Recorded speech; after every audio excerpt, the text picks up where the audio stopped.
예, 안녕하세요. 새롭게 제가 유튜브 채널을 운영하기로 해서, 음, 이 채널에 대한 주제는 영어에 관한 내용을 다루기로 했습니다. 그래서 제가 그동안 이제 많은 고등학교 시절부터 여태까지 영어를 이제, 음, 공부하면서 학습하면서 걸었던 길들, 그런 것들에 대해서 좀 이렇게 자연스럽게 얘기하는 그런 채널을 좀 만들기로 했습니다. 그래서 그냥 가벼운 마음으로 제 채널을 방문해서 관련 내용을 조금 들어보시면, 그래서 좀 도움이 되신다면 좋을 것 같습니다. 그래서 간단하게 그냥 제가 그 영어를 어떻게 학습했는지에 대한 전반적인 얘기를 일단은 이번 처음 만드는 그 유튜브 영상에서는 다뤄보고요. 그 이후에 이제 좀 자세한 그 것들을 하나씩 하나씩 짧게 짧게 그 영상을 올리는 방식으로 진행할 예정입니다. 음, 먼저 저의 그 영어 학습을 어떻게 진행해 왔는지, 그동안 제가 오랫동안 영어 학습을 어떻게 했는지 좀 간단히 말씀을 드리면요. 사실은 뭐 고등학교 때는 그냥 그 뭐 학교에서 그냥 배우는 그 정도 수준? 그리고 사실 제가 고등학교 다닐 때는 음 이렇게 주로 독해 위주였고, 어떤 발음이라든지 영어 발음, 그리고 리스닝이 요구되던 시절이 아니었어요. 제가 조금 연식이 있기 때문에 그 당시에는 리스닝 자체가 시험에 나오질 않았어요. 참고로 제가 그 학력고사 세대입니다. 그 수능을 본 사람이 아니고요. 그래서 그 당시에는 그 리스닝이라는 거는 음, 그 시험에 나오지 않았습니다. 그래서 사실 리스닝 공부를 그렇게 하지 않았던 시대였고요. 영어 발음이 그렇게 중요하지 않은 시대였어요. 그래서 그런 시대를 쭉 겪으면서 제가 이제 대학교에 가게 되고, 그리고 이제 남자들은 이제 군대를 가게 돼요. 그래서 제가 이제 군대 가갖고, 사실 군대 가기 전부터 이제 영어 공부를 안 하고 이제 굉장히 또 친구들하고 어울려 다니면서 대학 생활을 즐겼는데, 군대에 가서 보니까 어떤 한 친구가 그 아카데미 토플이라는 걸 굉장히 열심히 공부하더라고요. 그래서 저도 좀 자극을 받아서, 아, 나도 다시 영어 공부를 좀 해야겠다. 그런 생각을 해서 제대하기 한 몇 개월, 한 6개월, 뭐 한 7, 8개월 전부터 그 영자 신문을 군대에서 봤어요. 그 한영, 혼영이라고 해갖고 그, 그 한글하고 영어하고 이렇게 같이 있는 그 잡지 같은 책이었고요. 제가 그거를 주로 봤었고, 이후에 이제, 그러고 나서 이제 졸업을 하게 됐죠. 아, 그리고 저 제대를 하고, 아, 그대로 이제 학교 생활을 한 3학년 때 복귀해서 하다가, 아, 영어를 유학을 좀 가야겠다 이런 생각을 했어요. 그래서 강남에 있는 박정호 학원이라고 이제 거기에 토플을 좀 배우러 갔었죠. 그때부터 리스닝이라는 걸 이제 경험하기 시작한 거예요.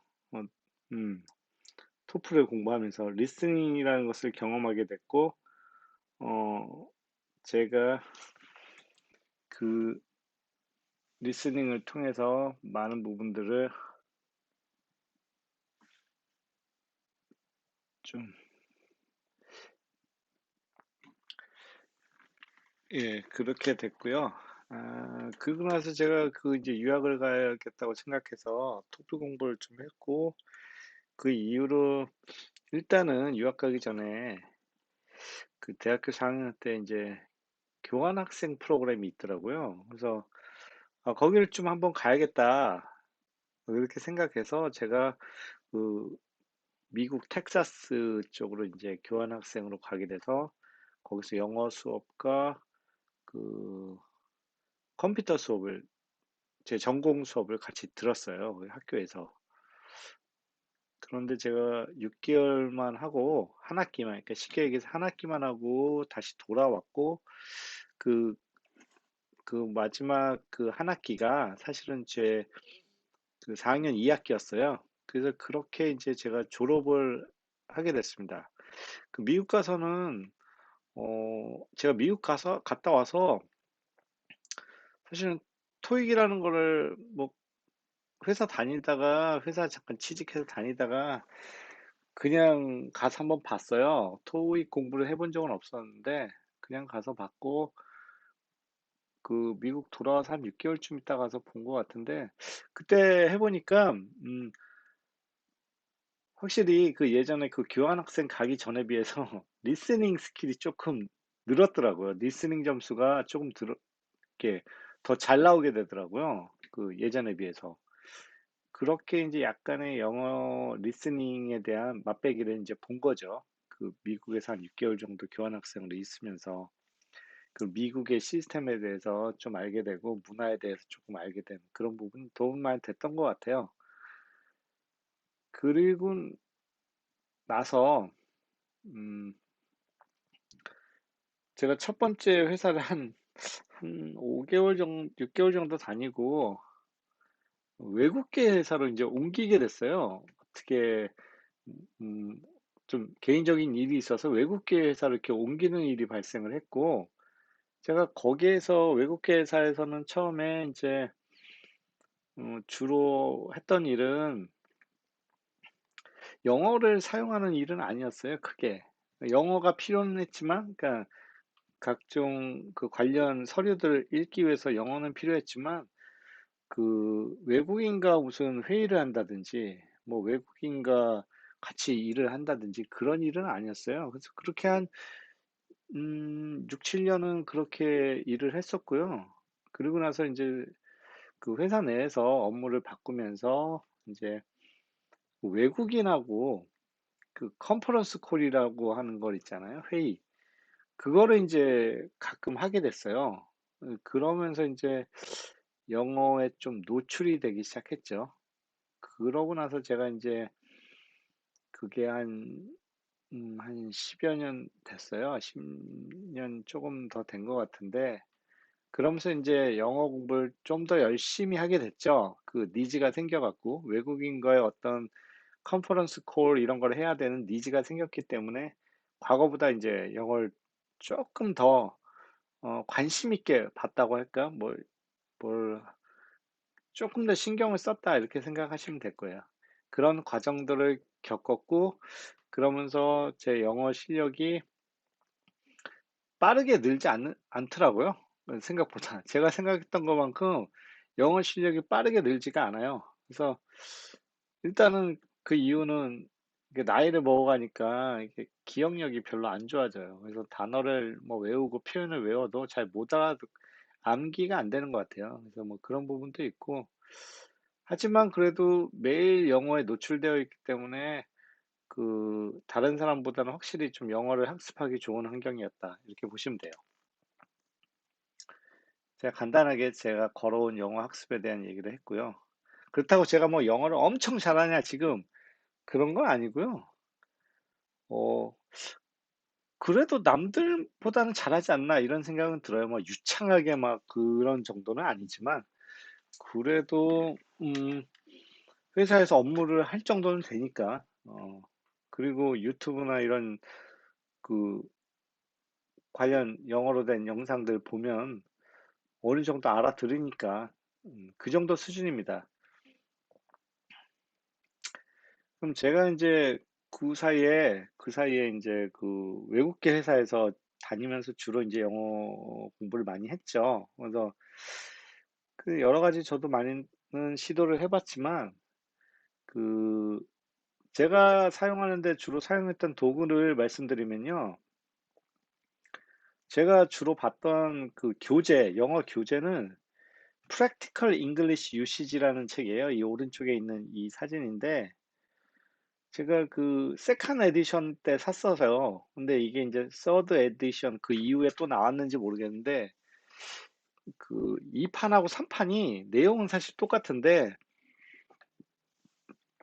책의 구성을 좀 바꿔놨더라고. 목차를 좀 2판이 편할 수도 있고 3판이 편할 수도 있고 저는 두 권 다 있어갖고 뭐 필요에 따라서 두 권 다 보는데 이 책이 이제 좋은 점이 뭐가 있냐면요.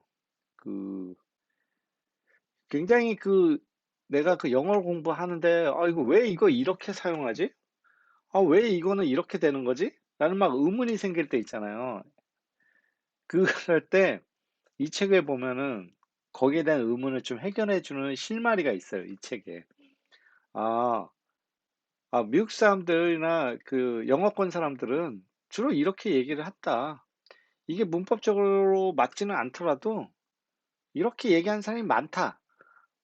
아니면은 뭐 그런 식이에요. 그러니까는 어떤 실제, 프랙티컬한 거, 실제 사용하는 영어를 어떻게 사용하는지에 대한 그거를 좀 보여주기 때문에 어, 제가 볼 때는 굉장히 유용한 책이다. 이거 집에 한 권 정도는 갖다 놓고 필요할 때 한 번씩 이렇게 뭐 되게 두꺼워요, 책이. 그래서 첫 페이지부터 뭐 마지막 페이지까지 무슨 뭐 다 읽겠다 이거는 말이 안 되고요. 그때그때 필요한 부분들을 이렇게 쭉 이렇게 토픽이 나눠져 있으니까 필요한 부분들을 한번 이렇게 짧게 짧게 읽어보는 거예요. 뭐 시간이 많으면 하루에 뭐 조금씩 몇 페이지씩 이렇게 읽어도 다 읽을 수는 있겠죠. 근데 이제 한 가지 이 책의 문제점이 뭐가 있냐면 이, 이 책을 이게 영어로 되어 있잖아요. 영어로 배우는 거예요. 그러니까 그 영어에 대한 지식이 짧으신 분들은 이 책을 읽기 자체가 어려워요. 이 책에서 말하고자 하는 의미를 파악하는 게 힘들어요. 그런 어려움이 있습니다. 근데 저 같은 경우에는 이 책을 진짜 여러 번 읽었어요. 여러 번 읽어갖고 사실 여러 번 읽었지만 기억은 잘 못해요. 이게 암기력이 떨어져갖고 요즘 잘 기억 못하는데 어쨌든 그 책에다 이렇게 적어놨어요. 적어놔갖고 저는 이제 노트를 해놓은 거죠. 필기를 좀 해놔갖고 제가 어떤 개념이 헷갈린다. 그럴 때 이 책을 이렇게 한 번씩 참조합니다. 요즘 뭐 1년에 몇 번 안 보는데 최근에는 그 영어 시제에 대해서 한번 다시 찾아봤어요. 좀 헷갈리는 부분이 있어서 그런 부분 잘 정리를 해주거든요. 그래서 그다음에 이제 제가 주로 사용하는 영어 학습 도구는 뭐냐면 업무랑 관련된 영문 원서를 읽어요. 제가 이왕 영어 공부를 할 거면 굳이 한글 책 사서 보느니 똑같은 내용을 영어로 보면 영어 공부도 하고 전문 지식도 얻을 수 있지 않겠냐. 그리고 이제 이런 영문 원서를 보게 되면 주로 제가 이제 회사 근무를 하다 보니까 많이 읽는 영문 원서는 뭐냐면 그 경제 경영, 그리고 제 IT랑 관련된 책들을 주로 영문 원서를 읽습니다. 그런 것들을 근데 제가 많이 읽었어요. 진짜 많이 읽었어요. 그 소위 진짜 영문 원서를 1페이지부터 마지막 페이지까지 읽은 책이 제가 뭐 한 10권 이상 돼요. 그래서 뭐 통계도 있고 그중에 통계도 있고 뭐 굉장히 많아요. 경제, 경영, 뭐 리더십, 뭐 굉장히 많은 책을 읽었는데 그 IT 관련된 뭐 다양한 오픈 소스에 관한 얘기며 이런 것 최근에 뭐 AI 뭐 이런 것들도 다 제가 영문으로 다 읽어봤어요. 그래서 이거의 장점은 뭐냐면 일단 많이 읽다 보면은 영어 실력이 늘어요. 영어 실력이 늘게 되고 그다음에 어 실제 사용하는 단어와 표현을 가져다가 쓸 수가 있어요. 그럼 사람들하고 얘기하는데 내가 AI에 대해서 누구랑 외국 애들하고 얘기하는데 난 AI 책 한 권도 안 읽어봤어, 영문으로. 그러면 내가 막 한국말로 떠오르는 거를 그냥 영어로 막 만들어 갖고 막 대화할 거 아니에요. 그런 식으로 하면 안 된다는 거죠. 실제로 그 외국 애들이 사용하는 표현을 가지고 와서 단어랑 표현을 가지고 와서 대화를 해야지 되는 것이지. 그 경영, 경제, 뭐 회계 뭐 이런 거 얘기하는데 뭐 내가 단어 뭐 사전에서 외운 단어를 뭐 조합해서 한다는 건 말이 안 되잖아요. 그 분야에서 사용하는 단어와 표현을 써야죠. 그렇기 때문에 그 적어도 회사에서 근무하려면 그런 방금 전에 말씀드렸던 경영, 경제, 뭐 IT 관련된 영문 원서를 적어도 10권 이상은 읽어야 된다. 근데 이걸 읽고 나면 어떤 현상이 벌어지냐면요.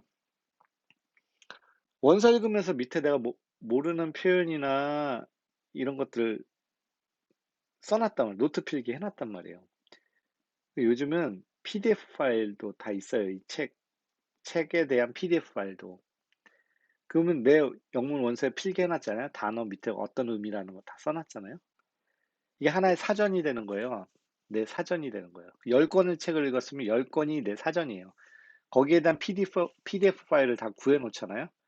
그러면 이제 윈도우즈에서 컨트롤 F 눌러갖고 검색해서 특정 디렉토리에 들어가서 그 파일들 놔둔 PDF 파일들 놔둔 곳에 들어가서 컨, 그 검색으로 해갖고 어떤 단어를 찾아갖고 어떤 의미였는지 그 당시에 그렇게 찾아볼 수 있는 나만의 사전이 되는 그런 효과가 또 있습니다.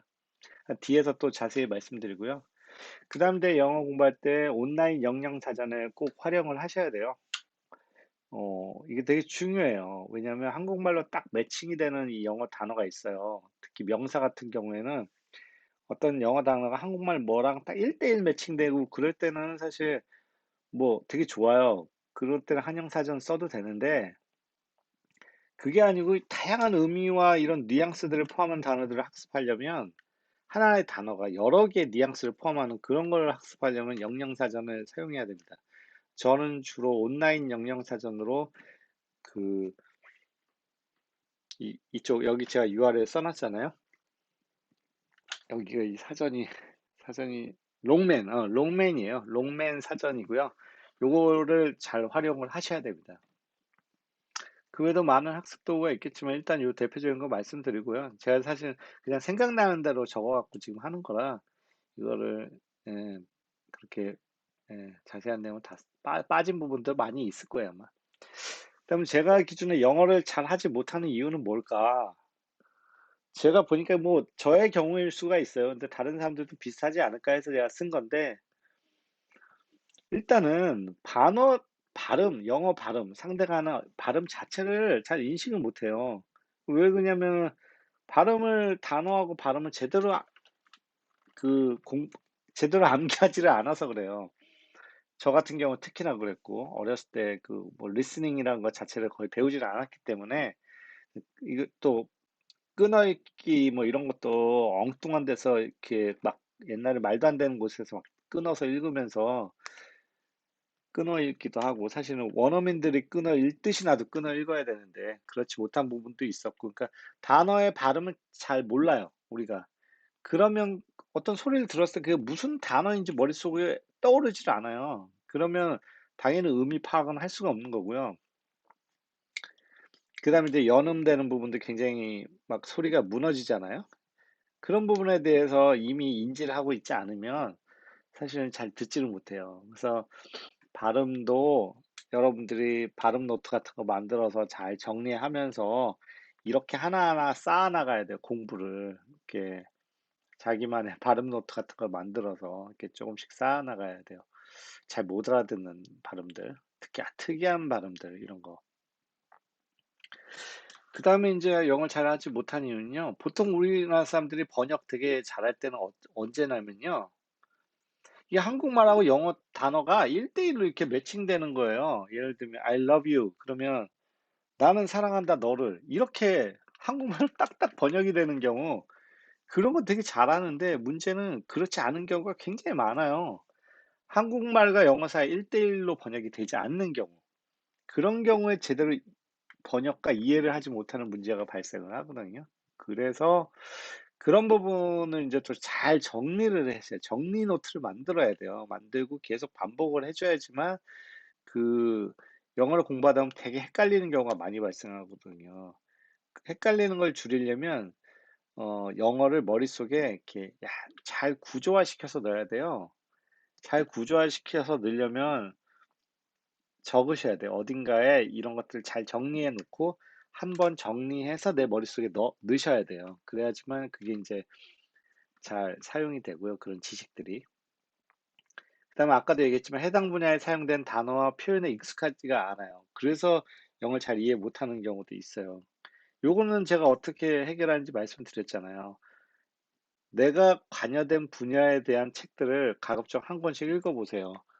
어 저는 사실 만화책도 많이 읽었어요. 이 경제에 관한 만화책도 많이 읽었고요. 무슨 카툰 시리즈, 통계, 뭐 카툰 시리즈 이런 것도 많이 읽었으니까 글로만 100% 이해하기 어려우신 분들은 그 카툰이라고 해서 그 만화책의 형식을 빌려서 만든 그런 책들을 좀 보세요. 그러면 그림도 볼 수 있고 글도 볼 수 있으니까 훨씬 이해가 좀 쉬울 거예요. 그래서 그런 부분들 좀 보시는 게 좋고, 그다음에 뭐 다른 영어를 잘 하지 못한 이유도 많이 있겠지만 일단은 다음으로 계속 넘어가 보면 제가 생각하는 그 리스닝과 그 저기 스피킹에서 중요한 부분들이 뭔지 제가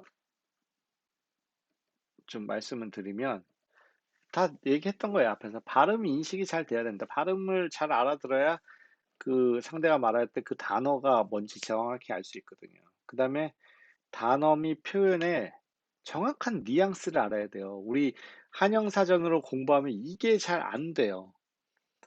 이게 잘 안 돼요. 단어와 표현의 정확한 뉘앙스를 알아야지만 그 단어와 그 표현을 이용해서 말을 할 수가 있고 알아들을 수가 있어요. 그럼 이건 도대체 어떻게 달성해야 되냐? 이게 제일 어려워요. 이거 하려면 솔직히 외국인한테 물어봐야 돼요. 엄마한테 이렇게 한글 못 알아들으면 엄마한테 물어보듯이 외국인한테 이거 무슨 표현이야? 이거 무슨 말이에요? 이거 뭐 어떻게 돼요? 이 단어 어떤 의미, 이 표현은 도대체 언제 쓰는 거야? 이렇게 외국인한테 물어봐야 돼. 그때그때. 그래야 이제 알 수 있는데, 요런 것들도 다 어떻게 극복을 하는지 뒤에서 또 설명을 한번 드릴게요. 그다음에 이제 시제와 의미라는 게 있어요. 이거를 또 저는 되게 중요시 여겨요. 왜냐면 어 이 우리가 시제라고 하면 과거, 뭐 현재, 미래 뭐 이런 시제가 있잖아요. 그거 시제를 저는 하나의 형태예요. 과거의 형태로 생긴 거. 과거형 어떻게 생겼는지 알잖아요. 현재형 어떻게 생겼는지 아시잖아요. 미래 어떻게 생겼는지 아시잖아요. 근데 이건 시간 개념이잖아요. 그런데 그게 아니고 과거의 형태를 쓰지만 의미는 현재가 있을 수가 있어요. 그리고 또 현재 완료형이라고 우리 많이 배우는 거 have 플러스 pp, 거기서 그 표현은 하나지만 그 형태는 have 플러스 pp면 거기서 완료, 경험 뭐 이런 다양한 뉘앙스가 나온단 말이에요. 다양한 의미가 나와요, 거기서. 그래서 형태와 의미가 다를 수 있다. 이거를 인지를 하셔야 돼요, 영어에서는. 형태가 과거형이지만 의미가 과거가 아닐 수가 있어요. 음. 형태는 과거인데 의미가, 그 대표적인 게 I wanted, I wanted to 또는 뭐 I was wondering if 뭐 어쩌고 할 때 있잖아요. was wondering 이렇게 쓰고 그러는 것들이 실제 시제는 형태는 과거형이지만 그 의미는 과거의 의미가 아니에요. 이건 약간 polite하게 표현하는 그런 의미예요. 정중한 의미를 가진 거죠. 그런 것들이 있다는 거를 알고 계셔야 돼요. 그러니까 형태와 의미가 다를 수 있다. 이런 걸 인지하고 계셔야 돼요, 영어에서. 이걸 잘 못하면 무슨 일이 벌어지냐. 과거 형태가 나왔으니까 자꾸 한국말로 과거형으로 번역을 하려고 해요. 근데 아까도 얘기했지만 형태는 과거지만 의미는 현재일 수가 있다니까요. 형태는 현재 완료지만 의미는 미래일 수가 있고 뭐 이런 다양한 경우가 있다는 거. 그런 미스테이크를 그런 실수를 할 수가 있어요. 그 가정법의 형태, 의미 요것도 다 같은 거예요. 가정법, 우리가 흔히 말하는 뭐 가정법 과거 뭐 이런 말 있잖아요. 가정법 현재. 가정법 현재에서 그 현재가 형태를 얘기하는 걸까요? 의미를 얘기하는 걸까요? 예, 가정법 현재에서의 현재는 의미가 현재라는 거예요. 근데 문법책을 찾아보시면 형태는 과거형을 쓰고 있어요. If I had money 뭐 이런 식으로 제가 돈이 있다면 if I had 과거형이잖아요. 근데 의미는 현재예요. 내가 돈이 있다면 뭘 하겠다 이런 식인 거죠.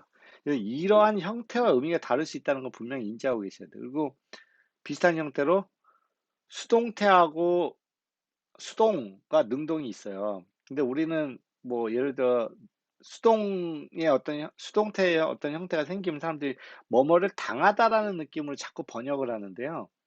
그런 경우도 있지만 형태는 수동이지만 의미는 능동인 경우도 꽤 있어요, 영어에.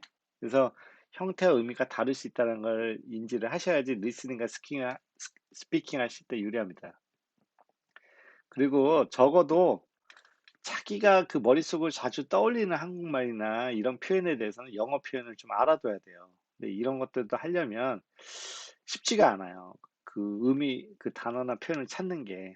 그럼 어떻게 하느냐? 그것도 뒤에 또 설명이 되니까. 그 다음에 이제 what이나 how 등의 그 명사절이 있어요. 예를 들면 what I wanna do is something blah blah 이런 식으로 so 뭐 이런 식으로 뭔가 what이나 how를 이용해서 명사절, 주어, 목적어 뭐 이런 것들을 만들어 갖고 그 사용하는 형태가 회사에서 굉장히 많이 쓰여져요. 그래서 쓰여지고 실제로 사람들도 많이 쓰고요. 예, 그래서 이런 명사절이 표현이 굉장히 익숙하지 않은 사람들이 있어요. 어?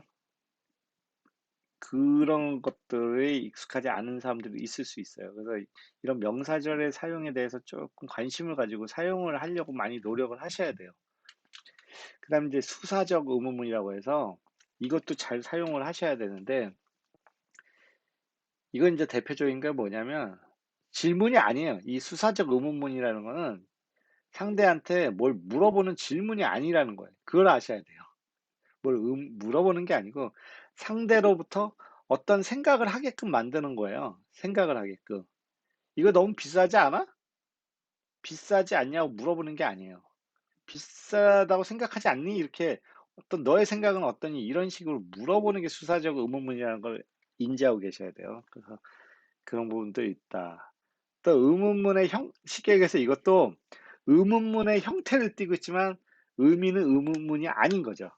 그래서 그런 거 굉장히 많다. 영어에는 그런 걸 아셔야 돼요. 그다음에 이제 전치사 같은 것들도 어떤 특정 단어와 어떤 전치사 같이 쓰인다거나 어떤 그 명사에 대해서는 전치사를 뭘 쓴다거나 이런 게 되게 많잖아요, 영어에서는. 근데 그런 것들을 뭐 어떤 책 같은 거 보면은 무슨 on 전치사 on은 뭐 어디에 뭐 붙어 있기 때문에 뭐 어쩌고저쩌고 뭐 이는 뭐뭐의 안에 뭐 어쩌고저쩌고 하는데요. 그 일부 사용에는 그게 맞을 수도 있어요. 근데 사실 전치사는 제가 볼 때 답이 없어요. 이거는 답이 없어요. 그냥 외워야 돼. 외워. 이 단어와 이 명사와 자주 쓰이는 전치사가 있어요.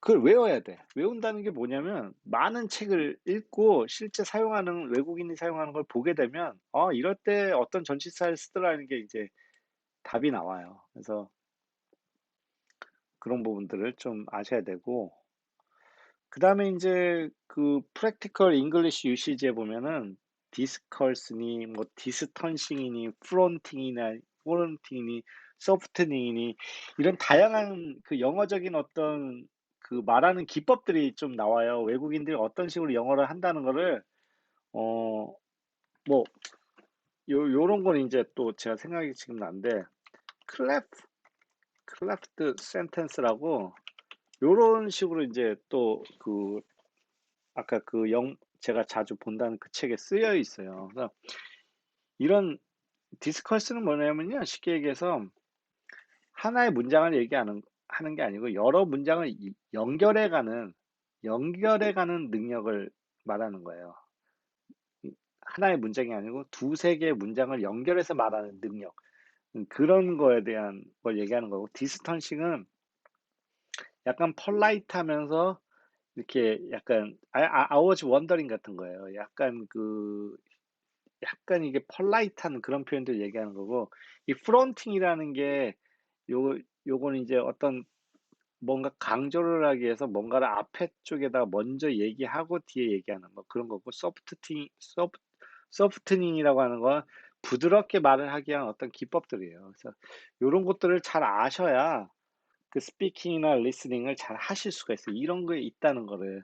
이게 다는 아니고 더 많은 것들이 있는데 제가 지금 그냥 떠오른 것들만 이렇게 나열을 해 놓은 겁니다. 이 자세한 것들은 사실은 아까 얘기했던 Practical English Usage에 들어가서 보시면 많이 나옵니다. 자, 근데 영어를 그럼 제가 그 영어 실력이 조금씩 늘기 시작했는데 그 왜 늘었나 이렇게 곰곰이 생각해 보니까 일단 제가 어느 순간부터 영어 사용 환경에 노출이 돼 있었어요. 외국인들하고 회의도 하고 이메일을 매일 주고받고 뭐 이런 환경에 노출이 돼 있었단 말이죠. 대단히 그게 되게 중요하고요. 그 다음에 제가 아까 얘기했다시피 영문 원서를 많이 이제 읽게 되면서 그 책 한 권 한 권이 PDF 파일을 통해서 검색 기능이 되기 때문에 나만의 영어 사전이 된 거예요. 그러니까 저희 집에 영어 사전이 되게 많이 있는 거죠. 저만의 영어 사전이. 이게 되게 중요해요. 그 다음에 이제 저는 이제 소리를 잘 이렇게 못 알아들은 경우도 많이 있잖아요. 컨퍼런스 콜이라든지 아니면 뭐 유튜브 뭐 여러 가지 영상을 보는데 영어 자막이 없는 경우에 무슨 말인지 무슨 말을 한 건지 너무 궁금할 때가 있어요. 표현도 잘 이해가 안 되고 그럴 때 이 영어 자막을 제작해 주는 툴이 있어요. 그거를 제가 이제 설정을 해갖고 제 IT 일을 하기 때문에 그게 IBM 왓슨의 어떤 자막 서비스를 제가 그 트랜슬레이션 번역 서비스죠. 그거를 제가 이제 이용해 갖고 할 수 있도록 저는 사실 세팅을 해 놨어요, 집에. 그래서 간혹 진짜 이게 예전에는 제가 많이 썼었는데 언젠가부터는 어쩌다 한 번씩 쓰긴 해요. 왜냐면 너무 궁금할 때가 있어 갖고. 근데 이게 IBM 왓슨이 이렇게 자막이 완벽하지는 않아요. 하지만 도움이 좀 될 때도 있어요. 솔직히 얘보단 제가 좀 더 잘 알아듣는 것 같더라고, 영어 단어를, 소리를. 얘는 고유명사 이런 건 잘 못 알아들어요. 근데 어쨌든 그래도 좀 도움이 될 때가 있으니까 한 번씩 쓰면 괜찮더라고요. 그 다음에 이제 아까 엄마한테 물어보듯이 막 그때그때 이게 무슨 말이야, 무슨 의미야 이렇게 물어볼 수 있어야 된다고 했잖아요. 그게 현실에서 어떻게 물어볼 데가 없잖아요. 그래서 이제 저 같은 경우는 이제 전화 영어 같은 거 있잖아요. 그런 거 통할 때 그분들한테 제가 그 원서 같은 거 읽을 때 뭐 이해가 안 가는 표현들 있잖아요. 그런 것들 그 사람들하고 물어보고 그 사람들하고 대화해서 의미를 좀 이렇게 파악해 가는 노력들을 했어요. 그래서 사실 전문 분야 이런 거는 그 외국인들도 잘 못 알아들어요. 무슨 의미인지 모르겠다고 그러고 소설책 같은 경우에 나오는 표현들은 그 잘 안 쓰는 표현이라고 막 대부분 많이 얘기하고 막 그러는데 어찌 됐거나 전화 영어나 이런 걸 통해서 아는 원어민이 주위에 있으면 또는 제일 좋은 건 뭐냐면은 그 친척들 중에 미국에서 좀 잘하는 사람 있을 수도 있잖아요. 그런 사람도 있으면 좀 도움돼요. 그러니까 한국말하고 영어를 둘 다 굉장히 유창하게 하는 사람. 그 소위 교포랑 그런 친척이 있으면 많이 도움되죠. 그 다음에, 예, 요건 아까 영어 잘하기 안 좋고, 영어 서적 읽기. 원서를 읽으세요. 읽으셔야 돼요. 읽지 않고 영어 실력이 늘지는 않아요. 그냥 특히 뭐, 막 정리해 놓은 책들 있잖아요. 막, 표현 정리해 놓고 이런 책들보다는 그런 것도 도움이 되는데, 실제 내가 아는 분야의 문맥을 아는 상태에서 봤을 때 더 영어에 대한 이해력이 높아지고 영어 단어를 받아들이는 게 빨라요. 그래서 내가 관련된 분야의 영어 서적을 읽어라. 근데 대단히 힘들다. 이거 진도 나가기 되게 힘들어. 읽다 보면 모르는 표현이 너무 많고 처음에는 그래요. 근데 많이 읽다 보면 이제 그런 것들이 확 줄어드는데 처음에 굉장히 힘들어요. 저는 이제 원어민을 활용했죠. 이 책을 읽으면서 원어민들한테 계속 이 표현 무슨 의미냐, 이건 어떤 의미냐, 이 단어는 무슨 말이냐. 근데 이제 걔네들도 관련 분야의 내용을 모르니까 관련 분야를 제가 영어로 설명을 해줘요. 그럼 걔네가, "아 그럼 이거 이런 의미인 것 같다." 이렇게 얘기했을 때 내가 들어봐서 맞다 싶으면 걔네들 다 맞는 거 아니에요. 맞다 싶으면 "그래. 그 얘기가 맞다. 앞뒤 문맥을 보니까 맞다. 네가 맞았다." 이렇게 하면서 뭐 의미를 맞춰가요. 그거가 진짜 몇 년 걸렸어요. 어 그리고 인제 마지막으로 영화나 방송에서 원어민들이 영어 표현할 때 손이나 이런 걸로 제스처를 쓸 때가 있어요. 그걸 잘 보시면 그 사람이 말하는 영어 표현에 그 제스처를 매칭을 딱 시켜 놓 놔서 암기를 하시잖아요. 그러면은 그 영어로만 들었을 땐 그 이해를 못했을 표현인데 그 사람의 손가락 제스처를 보고 이해하는 수 있는 표현들이 꽤 있어요. 그래서 그런 것들도 좀 이렇게 관심을 가지고 이렇게 보셔야 된다, 영어를 잘하기 위해서는. 자, 여기까지가 일단 제가 여태까지 영어 공부를 해 왔던, 영어 공부를 하면서 겪었던 일들을 이렇게 쭉 나열을 해 놓은 거고요. 그 사실 저는 많은 정리를 해 놨기 때문에 제가 앞으로는 이렇게 원 포인트 레슨처럼 약간 하나하나, 하나하나 이렇게 좀 짧게 짧게 영상을 올려서 전달을 하겠습니다. 제가 오늘은 대략적인 개요를 전달을 드렸고요. 이걸 보면 앞으로 제가 올리는 영상들이 어떠한 내용들이 담겨 있는 영상들이 올라올지 충분히 이해할 수 있을 거라고 생각합니다. 저는 그 외국에서 뭐 이렇게 어렸을 때 자라면서 자연스럽게 영어를 배운 게 아니기 때문에 제가 이 토종들의 영어 학습에 대한 어려움을 잘 이해합니다. 그래서 그 부분을 제가 좀 이해하고 완벽하게 그 외국에서 뭐 영어를 배우면서 잘한 사람만큼은 제가 영어 이해력이 떨어질 수도 있겠지만 어 토종으로 자라서 영어 한국에서 배워서 영어 하는데 이해하고 말하는데 comprehension 이해하고 말하는데 어느 정도 도움을 줄 수 있는 부분이 있을 거라고 생각을 하고요. 그런 부분들을 이렇게 제 방송 보면서 혹시라도 제가 잘못 이해한 게 있으면 지적을 해 주시면 저도 그분들 또 반영해 갖고 저를 또 저 자신도 발전할 수 있는 기회가 될 것 같습니다. 자, 그럼 다음 강의에서 아니 다음 유튜브 동영상에서 뵙도록 하겠습니다.